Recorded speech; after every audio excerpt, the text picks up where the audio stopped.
Hello, everyone, and welcome back to our new Salesforce Certified MuleSoft Associate course. In this lesson, we're going to take a closer look at how integration has evolved over the years by comparing legacy and modern integration approaches, and, more importantly, understanding the trade-offs that come with each one. Let's begin with legacy integration. In the early days of enterprise IT, integration was often done point-to-point. Each system that needed to talk to another system would connect directly to it, often using custom code or proprietary protocols. While this approach was simple to implement for a small number of systems, it quickly became unsustainable as the number of connections grew. Systems became tightly coupled, making them fragile and difficult to maintain.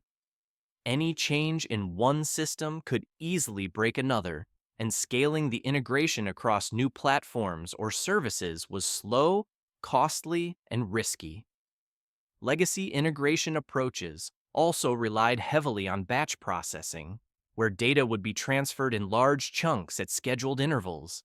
This created delays in data availability and made real-time decision-making difficult. Security and visibility were often limited, and integrations lacked flexibility when business needs changed. Despite these limitations, many organizations still use legacy methods today, especially when integrating with older mainframe or on-premises systems. Now, let's shift to modern integration approaches. These are designed for flexibility, scalability, and speed.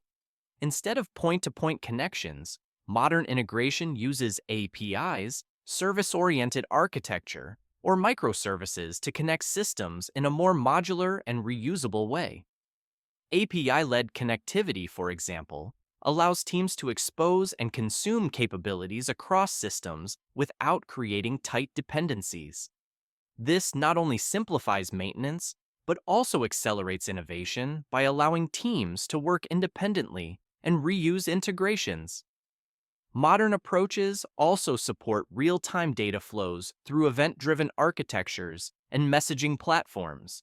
This allows businesses to act on information as it happens, enhancing customer experiences and operational efficiency. Cloud-native tools, DevOps practices, and centralized monitoring have further modernized integration, making deployments faster and troubleshooting more transparent.